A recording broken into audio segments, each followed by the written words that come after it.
الله أكبر الله أكبر أشهد أن لا إله إلا الله أشهد أن لا إله إلا الله حي على الصلاة حي على الصلاة حي على الصلاة حي على الصلاة الله أكبر الله أكبر لا إله إلا الله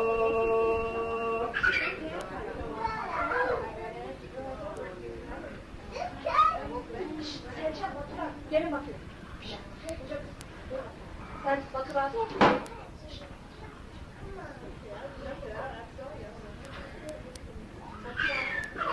الحمد لله وأشهد أن لا إله إلا الله وحده لا شريك له. As you see, I have an assistant today.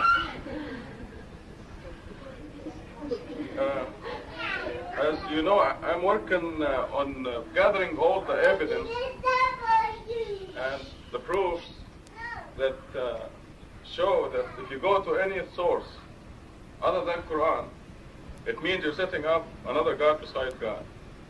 And the book is evolving and changing, and I keep showing you the slides as the book evolves. And then I expect to have it printed, inshallah, in a couple of months. But if you bear with me, some of these slides may be repetitious as far as you're concerned. But this will help me because I do get comments on correcting this or changing that. And inshallah, this will lead to perfection of the book. But before we get to the slides, I'm going to read one verse in Surah 9, because a lot of people sometimes are concerned about the feelings of others. Like if you meet somebody who believes in Hadith, for example, and you worry that you may hurt their feelings, this verse deals with that. Because when it comes to the truth, especially about God, God wants people to be completely sold on Him without no hesitation whatsoever. So the verses in Surah 9, it's number 120. And it reads, I'm going to read it for you. Neither the dwellers of the city nor the nomads should seek to stay behind the messenger of God when he mobilizes for war, nor should they place their lives ahead of his life. This is because, this is really what I wanted to read for you, this part of the verse. No thirst afflicts them, or any effort, or any hardship in the cause of God, nor do they make a single step that discourages the disbelievers, nor do they strike an enemy without having this credited to them as a righteous work. God never fails to reward the righteous. Okay, let me put it in plain English. I can see that I have to improve the translation. But part of this verse says, they do not do anything that enrages the disbelievers without having this written to them as a credit. So don't worry about the feelings of people who are not completely sold on God. And a lot of people will compromise their own convictions just to please others or afraid that they may hurt the feelings of others. Actually, you're not hurting their feelings, you are serving them, you're helping them. And now, we shouldn't forget the verse that says you should invite to the path of God with wisdom and nice admonitions. But the Quran deals with all situations. There are situations where you cannot compromise your convictions, and you have to be solid on the side of God. And you don't worry about if the person deserves to be enraged, then this will be written to you as a credit. Could we separate these two? If you keep them apart, they will not make noise. Okay, now we get to the slides. And this is the latest edition of the book, and I'm going to rely on your opinions and help to modify this. I'm going to turn it on, Hadith, just push the switch.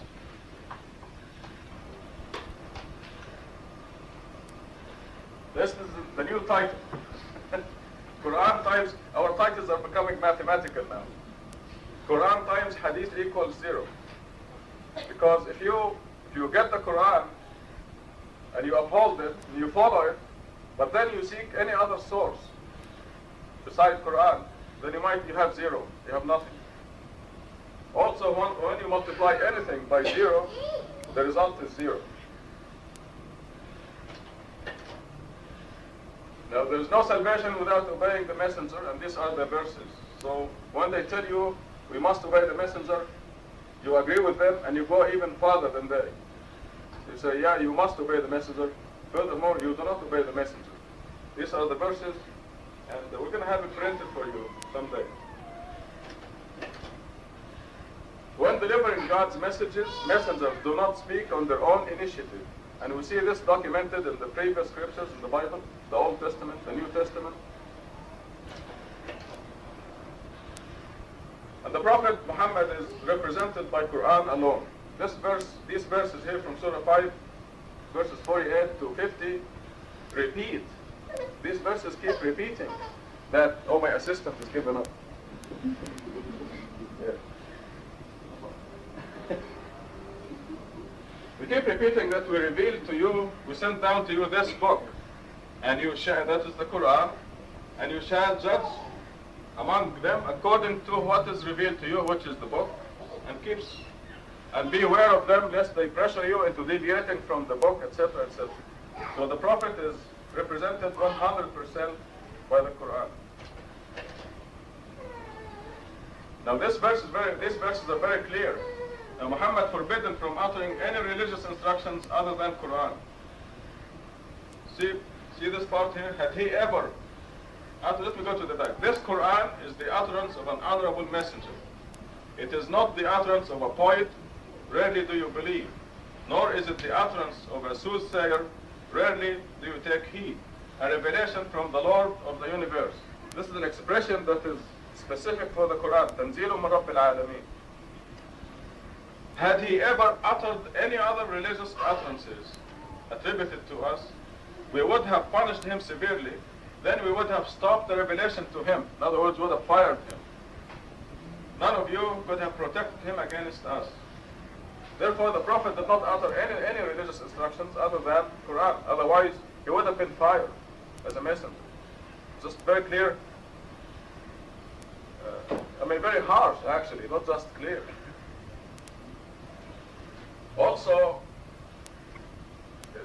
this is the utterance of an honorable messenger. Some people will tell you, the Quran says, obey God and obey the messenger. And they tell you, God represented by Quran and the messenger represented by Hadith. But we didn't get Quran from God personally. God didn't give us the Quran direct to me or to you.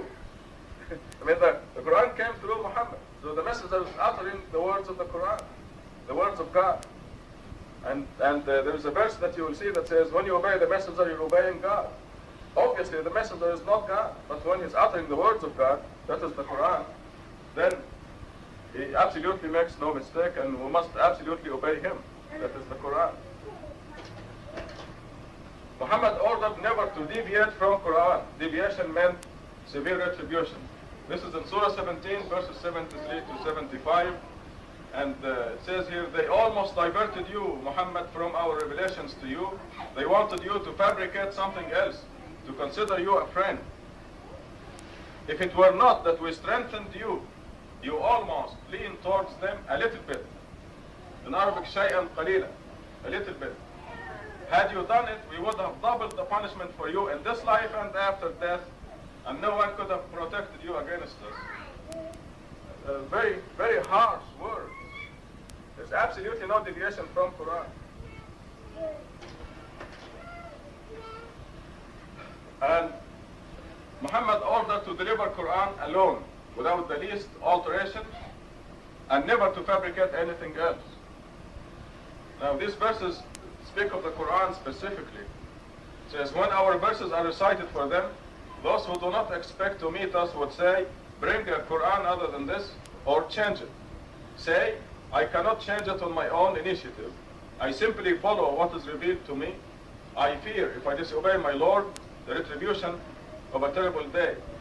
Who is more wicked than one who invents lies about God or rejects his revelations? When we go to Hadith, we commit both things. We reject God's revelations that state that Quran is complete and perfect, as we will see, and we follow what is the invention of lies, and there is the and rejecting his revelations. Inventing lies and rejecting his revelations, the two things.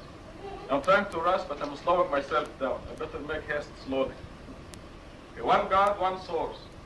Our Almighty Creator commands that Quran, specifically Quran, shall be the only source of religious teachings. Furthermore, we are told that the acceptance of any other sources for religious guidance equals the setting up of other gods beside God. This is verse 19 of Surah 6. And it says, say, O Muhammad, whose testimony is greater? God is the witness between me and you that this Quran, by name, was given to me to preach it to you and to whomever it reaches.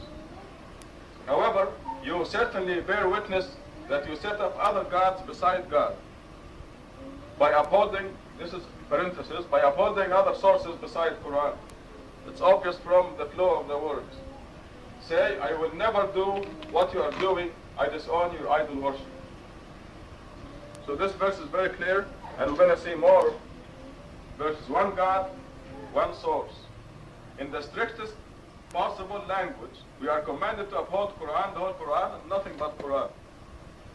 I should qualify this by saying that the Quran implies also referring to the previous scriptures. In other words, scripture.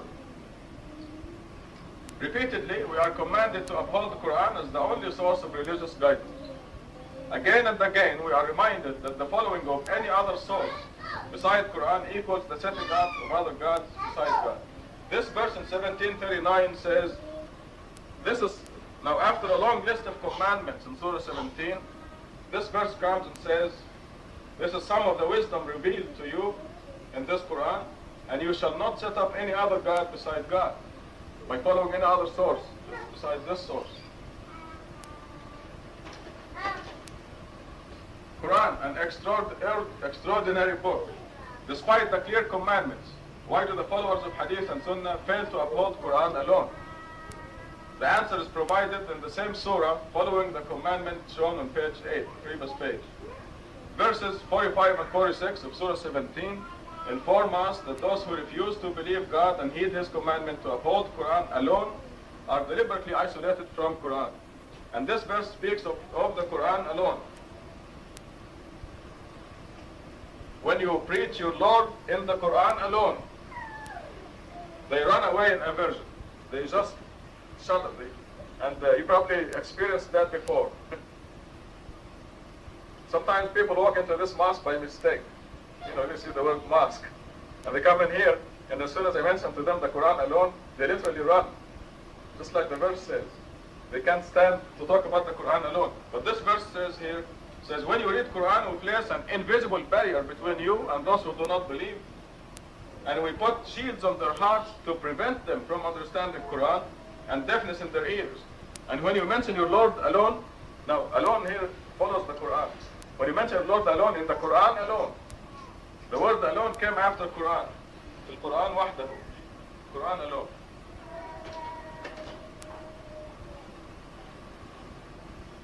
Do you believe God or not? In this verse, this is verse 38 of Surah 6, that says we didn't leave anything out of this book. And in this verse 114 of Surah 6 says, God revealed the book to you fully detailed. I got a letter from Egypt to my hadithist who was asking me if the Quran is, and he used this word. He said, if the Quran is fully detailed as you say, where do we find the prayers? We're going to deal with this question later on. So I returned the letter to him, and I told him to refer to this verse. Because he used the very word that God uses in the Quran, mufassala, meaning fully detailed. This verse says, shall I seek other than God as a source of wisdom when He revealed to you this book fully detailed?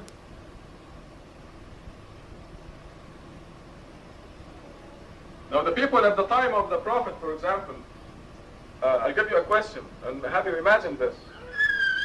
What did they think about the sun, for example? Was the new sun coming out every morning? But they didn't know about the earth and the sun and the moon, the information that we know today. How much knowledge did they have, including the Prophet himself? What do you think they thought in their mind about every morning the sun comes from the east and goes in the west? Now, where is it coming from? Where is it is it a new sun every morning, or what's going on here? Now, God created the sun and the moon and the earth and the solar system. Did you look at the moon last night? You see the two eyes, a nose, and a mouth? Did you see it? Now that's God's sense of humor. And it provided a lot of poetry for the Arabs across many centuries. Now, people can think of God as running the world like... Now, I want you to think of God when he was designing the moon. Now think, just to bring it to our mind, think of a chairman of the board sitting at a desk, and this chairman of the board is designing the moon. The chairman of the board says, let us give the people of Earth a satellite, a moon that will light their night certain times and help them calculate the months. Because you can calculate exactly the day of the month by looking at the moon, the lunar year. Well, let's put two eyes and a nose and a mouth in this thing. But the physics of this matter, the moon has to turn around. The moon rotates around itself, right? But now how do we make it so the people of the earth will always see one side of the moon, that is the face, with the two eyes, the nose, and the mouth. So let us make the rotation of the moon exactly the same speed as the rotation around the earth. And I gave that demonstration to most of you as to why we see one side of the moon. Well, this makes us think of the greatness of God and how he designed the creation of the heavens and the earth, and how much wisdom did the people of that time, of the time of Prophet Muhammad, how much wisdom did they have? So we seek that wisdom. Now, I see some of you need a demonstration. Let's make that demonstration again for those of you who didn't see it. Okay, it's 20 to 1. Let's say this is the same side of the moon that you see all the time. We only see one side of the moon, even though it rotates around itself. This is the earth right here, and this is the moon. Now, this thing is going to go around itself exactly one time. But at the same time, it's going to go around the earth, all right? However, because this rotation around itself is exactly to the second equal to the rotation around the earth, the people of the earth will always see one side. So watch this. Here's the moon going around the earth. It's a satellite. Now it is going around itself now and going around the earth at the same time. See that? So when I did this, here I am in the same place, and the people of earth see only one side, the two eyes, the nose, and the mouth. At the same time, the moon went around itself one time. Did you see this? Everybody see it? See, right now I was facing this way, and when I was over there by Baruni, it was facing that way. And when I went by Mariam, it was facing this way. When I came to Dr. Mahmoud, it was facing this way, and it was facing this way. So it made a complete circle around itself. We just have to think of this very minute component in the universe, how God designed the moon for us. And now putting two eyes, a nose, and a mouth, and the very enigmatic expression on the moon. You can see the moon, and if you want to see it sad, you'll see it sad. If you want to see it smiling, you'll see it smiling. It has a neutral expression. So whatever mood you have, the moon will help you. And this is God's design. So this verse here is saying, shall I seek other than God for wisdom? When he revealed to you this book fully detailed, so all the wisdom we need is in the Quran. And it would be just stupid to go for wisdom, especially to people in the old times. And think of your own grandfather. I'm not insulting you. Remember how simple he was? And that's our own grandfather. How much knowledge did he have? Did Did he have as much as you? Would you go to him for wisdom? Your own grandfather. Each one of you had a grandfather. So let alone going back 1400 years, seeking other than God for wisdom. This is why God didn't invent all these advances in technology and computers and airplanes and things until the final scripture came. So we cannot seek any wisdom from those people who didn't know much. Just what did they think of the sun coming out every morning? Can you imagine all the superstitions and all the stories, the speculations? They had no schools. Shall I seek other than God for wisdom when He revealed to you this book fully detailed? And this verse says, the word of your Lord is complete in truth and justice. The word in Arabic is tammat. I put a star under it. Doesn't mean anything else. Cannot be interpreted. Can only be translated, meaning complete. The word of your Lord is complete in truth and justice. So the question here is, do you believe God or not? It's as simple as that. And God says, if you decide you don't want to believe me, I'm going to block you out. This is what the Quran says. We've seen it in the last page, I think. Yeah. When I put an invisible barrier. There's no wall. You don't see it. It's invisible.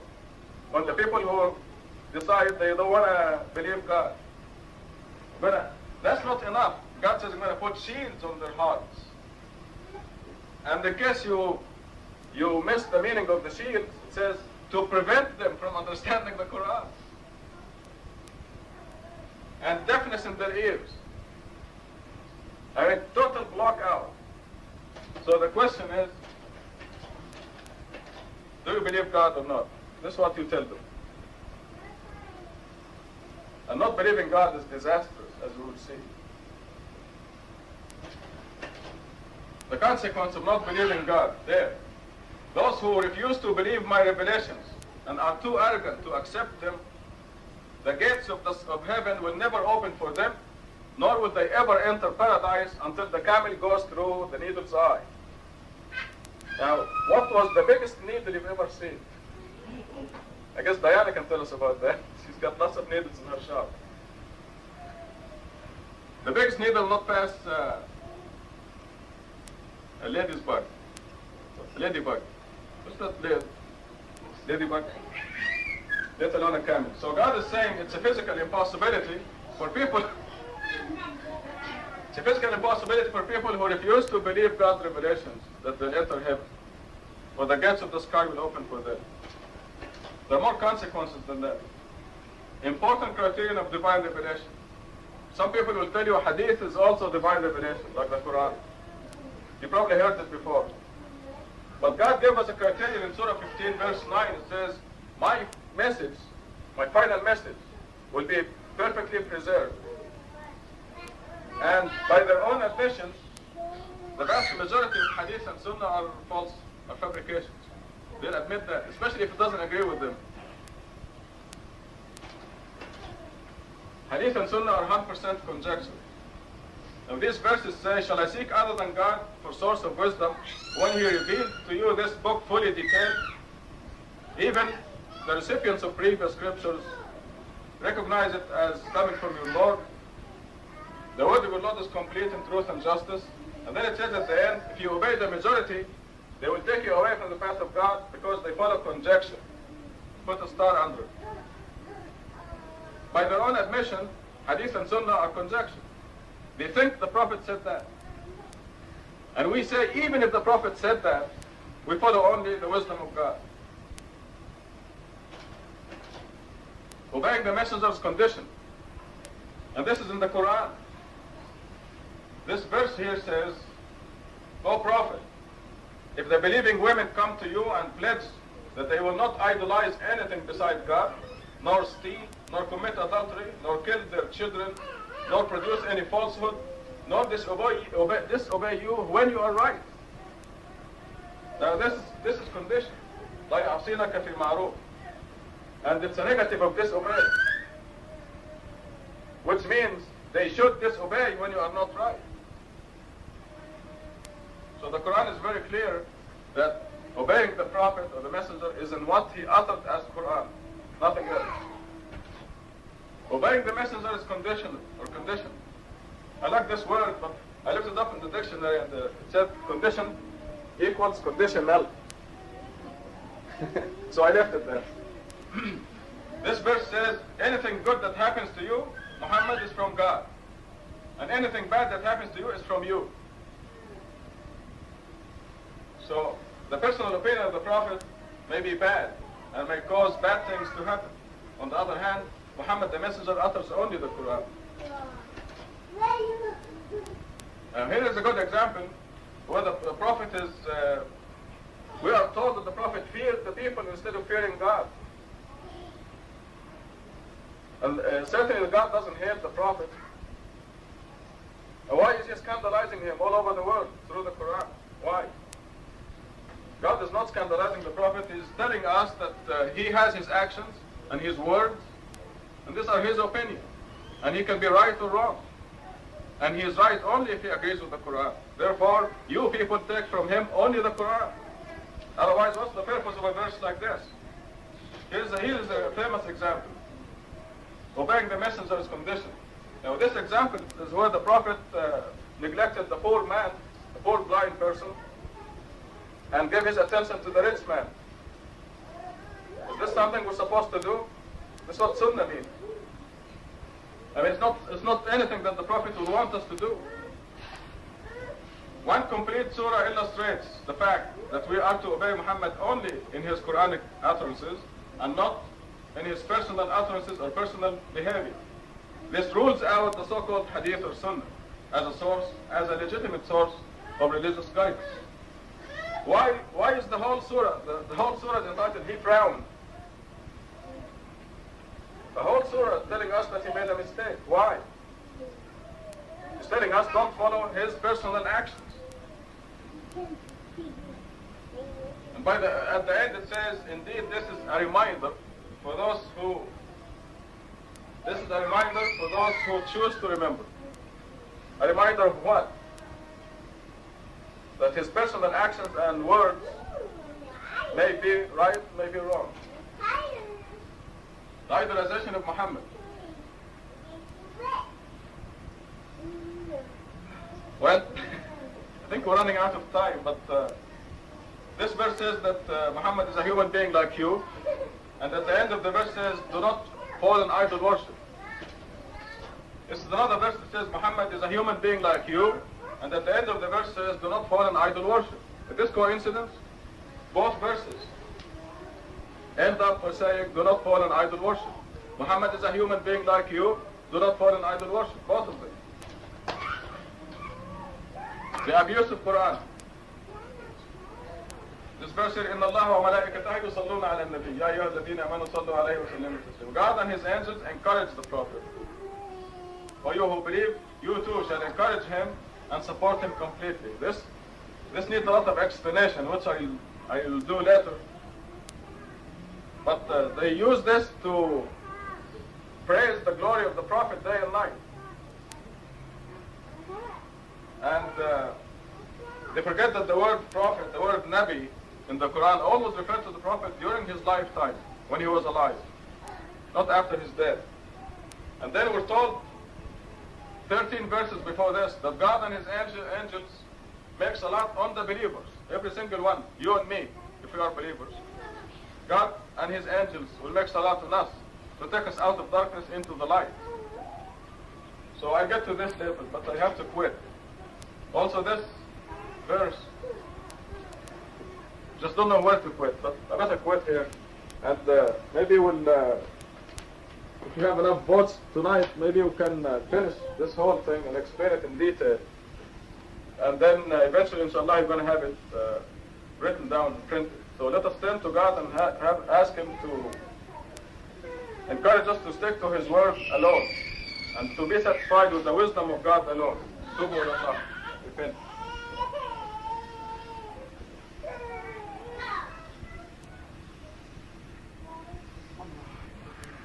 Alhamdulillah wa ashhadu an la ilaha illallah wahdahu la sharika lah. Hopefully this book will give you the evidence that you can show anybody supporting the idea that it's wrong.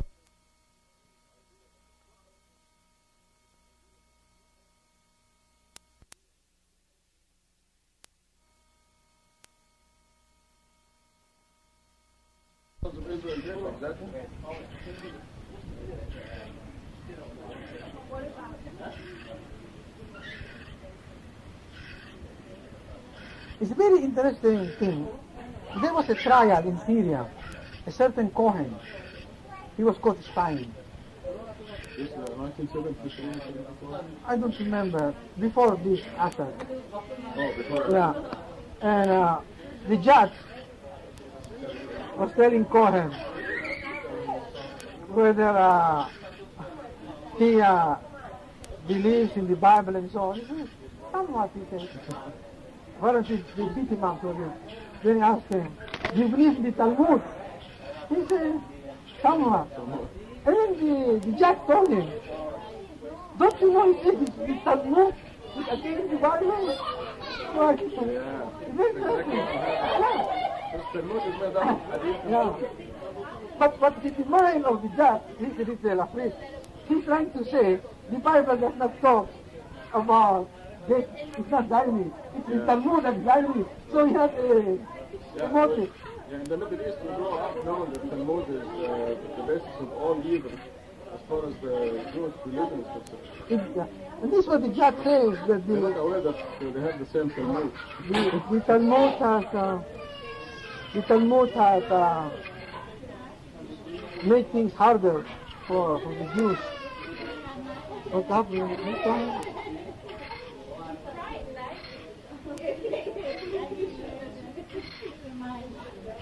This girl will have a stomach ache if she exposes her stomach. That's what we believe. Well, now, some people It's say pretty we high. finish this book rather than the Quranic study. Is that okay by you? Mamo, Is it alright by you to just see the slides? Amo, go on. You don't have to ask me on these things. Terrible. We just do what we, one way or the other one we learn.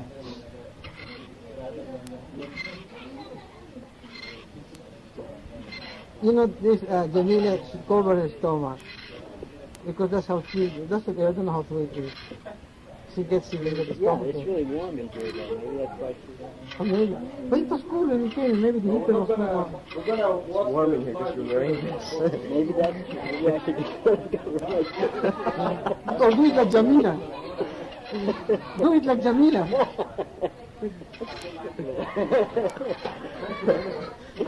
Show my belly button. Jamila?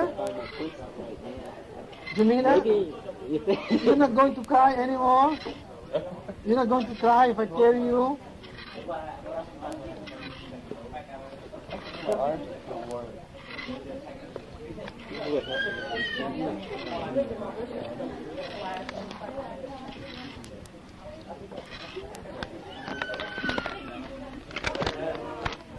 As you noticed in the Jum'ah, in the khutbah today, I was trying to rush through these slides, but we're not doing them justice. So yeah, I have to go slower. we'll just go slow and look at them carefully and also ask questions, because in the khutbah there isn't much chance for asking questions and ask for clarification. So we'll just go study this slide very carefully.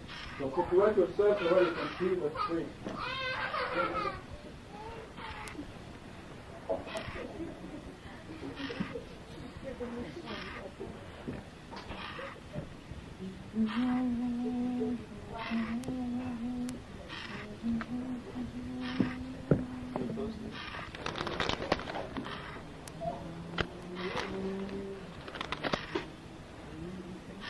Okay, I'm going to say all right to the room. You know about this way.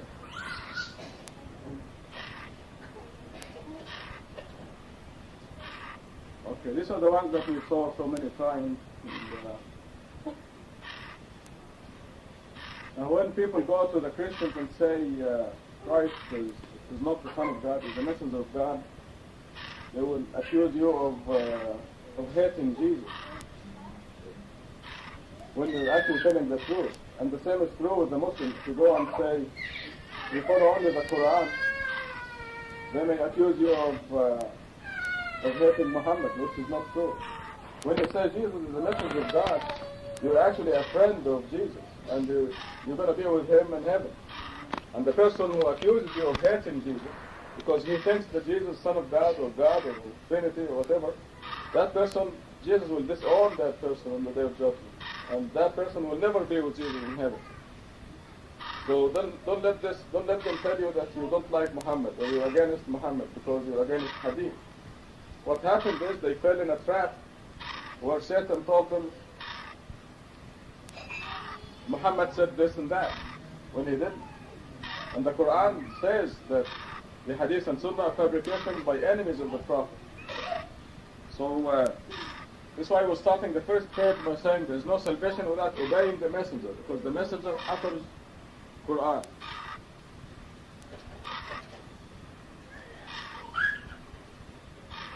And you see these biblical instructions, when delivering God's messages, messengers do not speak on their own. Here is Moses in Deuteronomy saying, a prophet like me will the Lord your God raise up for you from among your own kinsmen. To him you shall listen. Now he's referring to Muhammad very clearly because it says, from among your own kinsmen. Now, some people may think that he's referring to Jesus. But Jesus came from among them, not from among their kinsmen. So coming from among their kinsmen, Muhammad came from Ishmael. But Jesus came from them, from the line of David.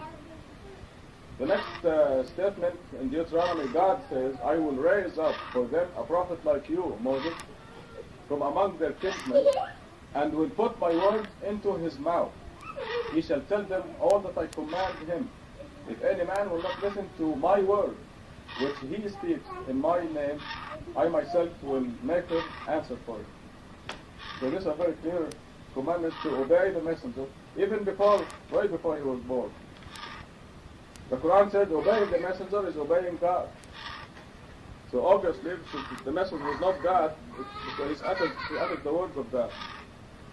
And in the Gospel of John, we see Jesus saying, do you not believe that I am in the Father and the Father is in me? Now this statement is similar to obeying the messenger is obeying God, which we find in the Quran. In other words, if you obey me, you're obeying God. This is what Jesus says. When you obey me, you obey God. But it doesn't mean that he is God. Of course, they abuse that statement. But the Father abiding in me does his words. So God puts his words through the mouth of the messenger. And this is why it is absolutely required that you obey them. In John 16:13, when he, the Spirit of truth, comes, he will guide you into all the truth. For he will not speak on his own initiative, but whatever he hears, he will speak, and he will disclose to you what is to come. And then we have verses saying that Muhammad does not speak on his own initiative. That's in Surah 54. Muhammad represented 100% by Quran alone. We sent down to you this book, truthfully, confirming all previous scriptures and superseding them.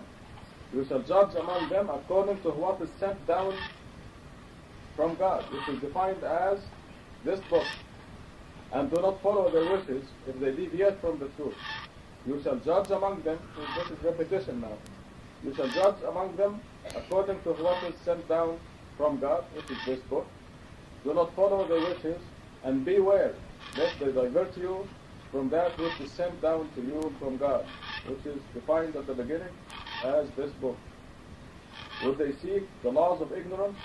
Who is better than God as a lawmaker for those who sincerely believe? Now today I was trying to just bring into focus awareness of God and how he designed the moon and the earth, and how much did the human beings contribute to this? How much did Jesus contribute to the creation of the moon or determining the speed of rotation of the earth. How much did Mary contribute to the creation of the stars? For example, nothing. And it's just very simplistic and naive and downright stupid to go to humans for wisdom.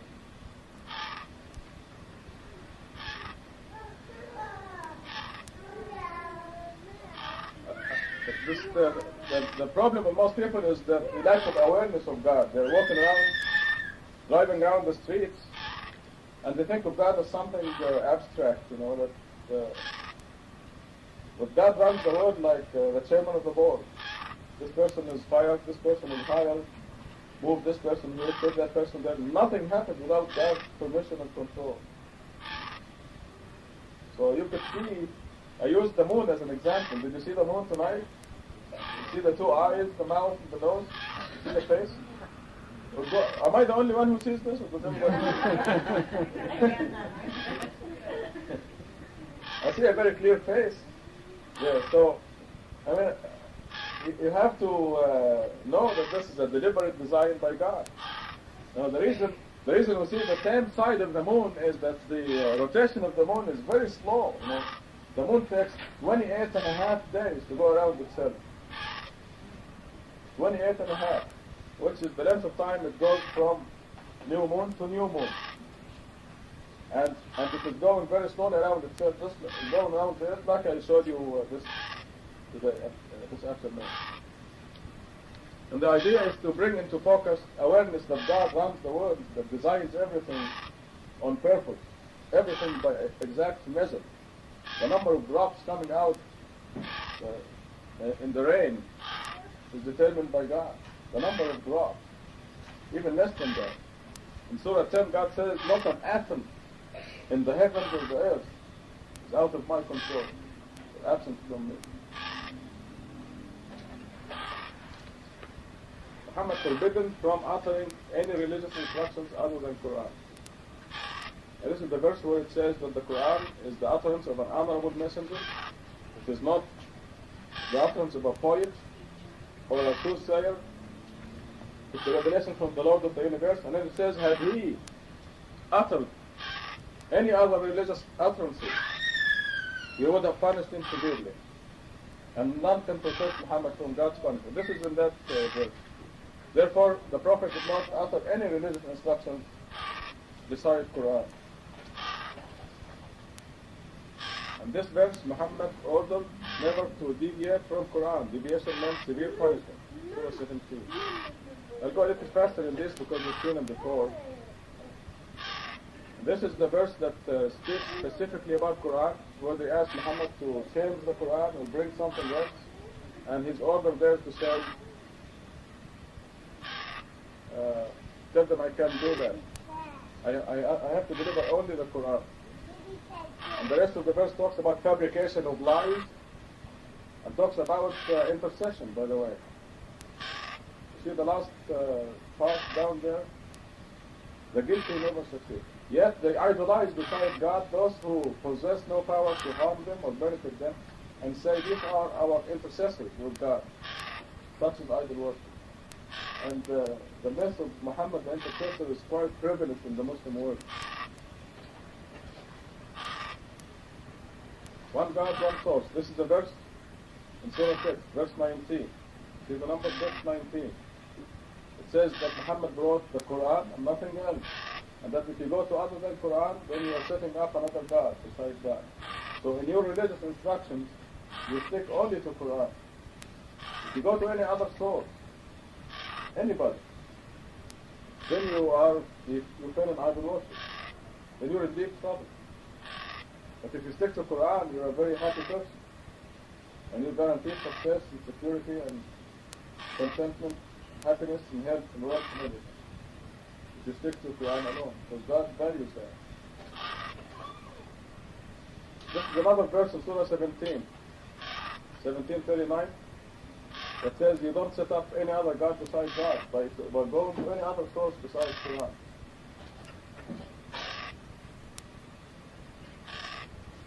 Quran is not a usual book. It's not like books of mathematics or physics or chemistry. Not everybody can read the Quran. Not if they are professors of Arabic linguistics they will not understand the word unless they're sincere believers. At the same time, we're told that God will put the Quran in the believer's heart, regardless of their language. So don't let anybody shake you up that you don't know Arabic or this or that. Doesn't make any difference. When you are sincere, God puts the Quran in your heart. And I say this from experience. I met so many people, sincere believers, who don't know one letter of Arabic, but the whole Quran is in their heart. And they quote the Quran. You can keep that money from it. Unless you want somebody to see. Do you believe God or not? On this page, I have 3 verses saying, the first one says, we didn't leave anything out of this book. The second one says, shall I seek other than God for wisdom when He sends down to you this book, fully detailed? And the last verse says, the word of the Lord is complete. When you tell them that the Quran is complete or not, they say, yes, the Quran is complete, but. There's always but, if, or and. And I always tell them, I want you to answer me without if, and, or but.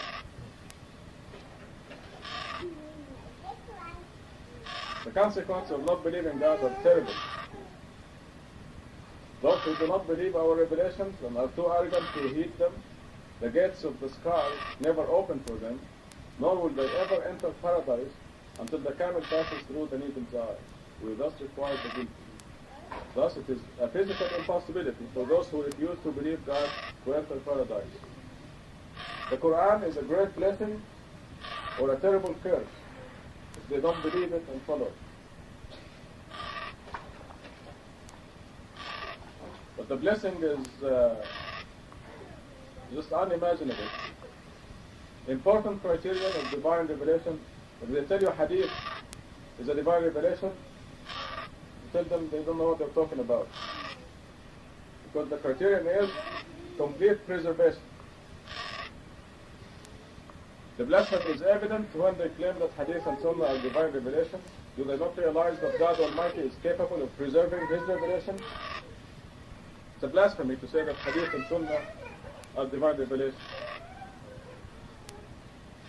So they're accusing God of being unable to protect or keep it.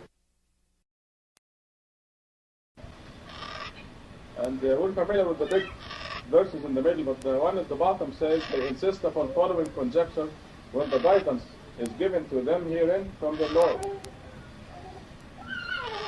If you remember the definition of Quran at the beginning of Surah number 2, it is defined as huda, guidance. And this is exactly the word used here. We have physical proof that Quran is from God, but they don't have any shred of evidence that the Hadith was even uttered by Muhammad.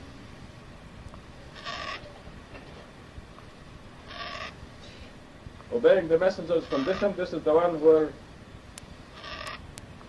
he's told that they do not disobey you when you are right. This is the verse that says, if anything good happens to you, it is from God. And if anything bad happens to you, oh Muhammad, this is specifically to Muhammad. If anything bad happens to you, it is from you. Oh, good. So Yeah, I'm glad you're reading it. Yeah, because the some. Yeah, because I don't know how much of it you want to read.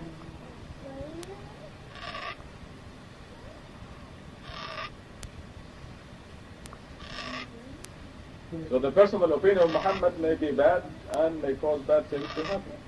On the other hand, Muhammad, the messenger, utters the words of God, that is the Quran, and must be obeyed absolutely. For whoever obeys the messenger is obeying God.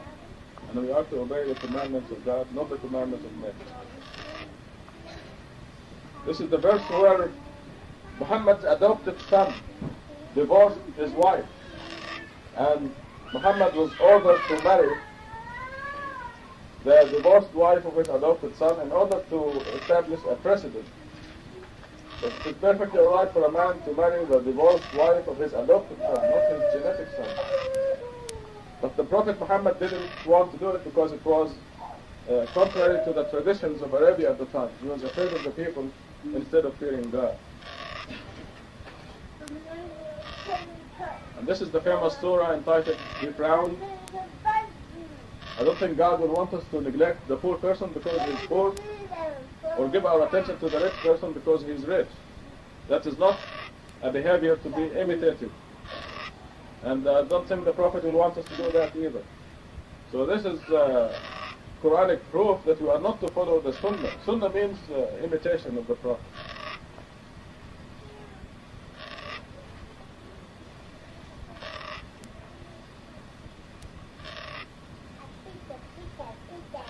This surah simply rules out the business of Hadith and Sunnah as sources of religious instruction.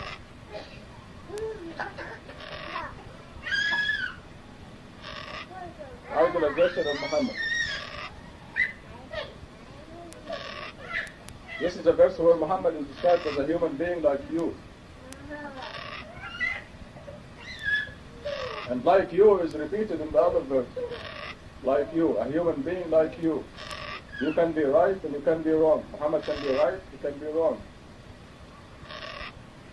You are not really a complete, devoted believer unless you realize that you can be equal to or better than Muhammad, or Jesus, or Moses, or anybody. They're all human beings like you. And you are capable of being like them or better than them. Now a statement like this will make their hair stand up. This is how it's idol worship. You just don't think they can be equal to or better than Muhammad or Moses or Jesus. But any human being can be equal to them or better than them. Surah 4, there's a verse in Surah 4 that says, if you simply follow what God says, you're going to be with all the prophets. Means equal to them. This is the other verse that says Muhammad is a human being like you. And both verses end by saying, do not fall in idol worship.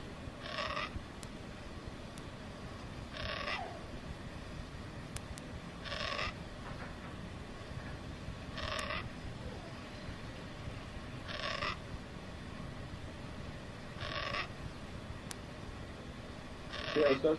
Yes,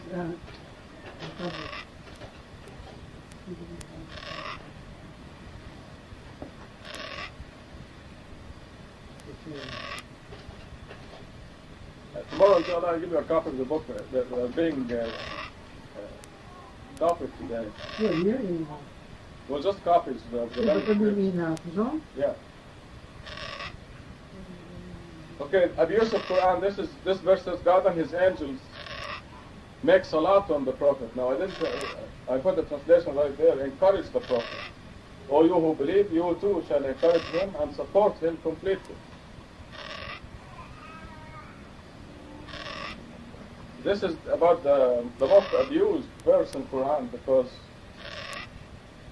they have at least 100 hadiths that say if you say Allahumma salli ala Muhammad 1,000 times a day for I don't know how long, you're guaranteed heaven.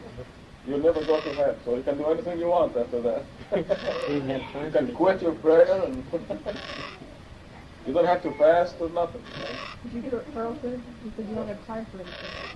Yeah, really. And they do it. People do it. I mean, who doesn't want to guarantee him?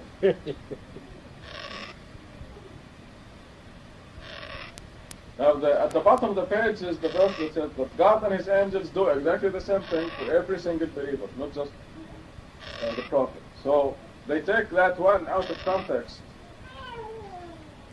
and it is used all over the Muslim world to praise the glory of Muhammad day and night.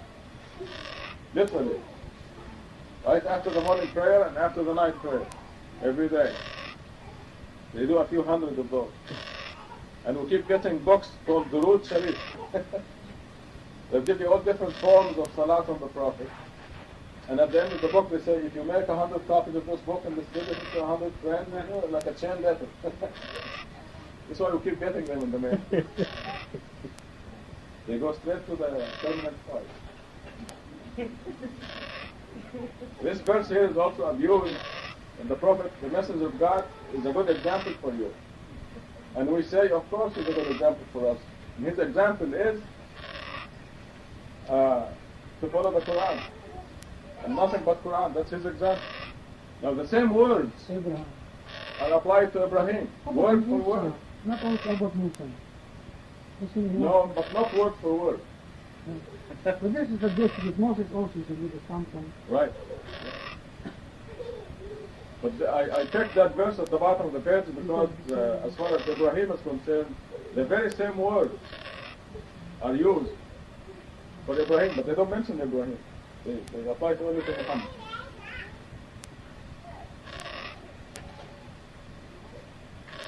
Does God hate Muhammad? Of course not. But when you repeat the same things that God says about Muhammad in Quran, they accuse you of hating Muhammad.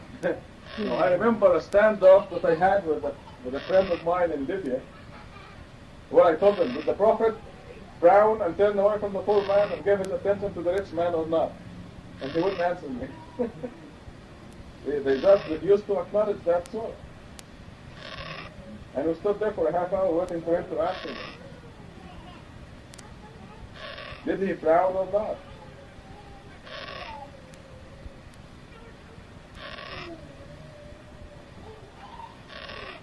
So when you say the same things that God says about Muhammad, they tell you hate Muhammad. You're a hater of the Prophet. Muhammad cannot guide anyone.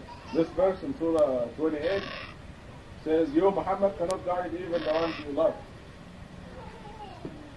God is the one who guides whomever He wills. And this makes sense because God knows the deep convictions of everyone, and He knows who is worthy of guidance and who is not.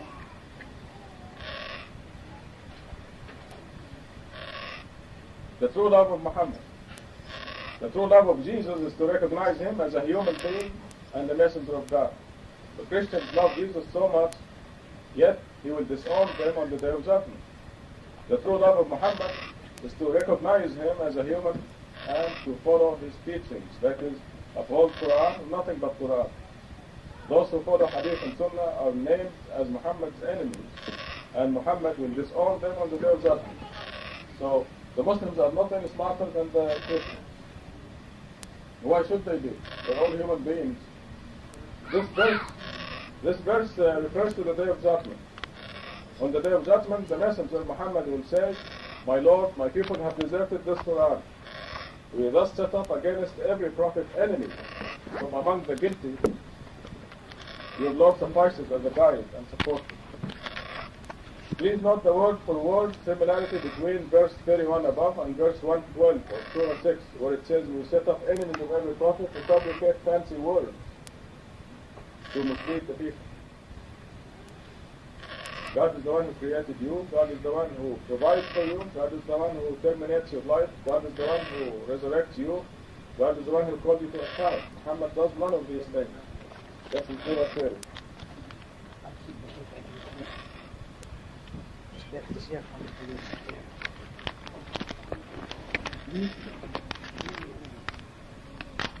That's better this way. Yeah. Say, O Muhammad, I do not bring anything new that is different from any other messenger. I have no idea what will happen to me or to you. I simply follow what is revealed to me. I am no more than a manifest warner. The next verse says, say, O Muhammad, I possess no power to benefit or harm even myself, except in accordance with God's will. Nor do I know the future. Had I known the future, I would have increased my wealth, and no harm would have afflicted me. I am no more than a warner, as well as bearer of good news for those who believe. Yet, you're going to see the hadith in the next page.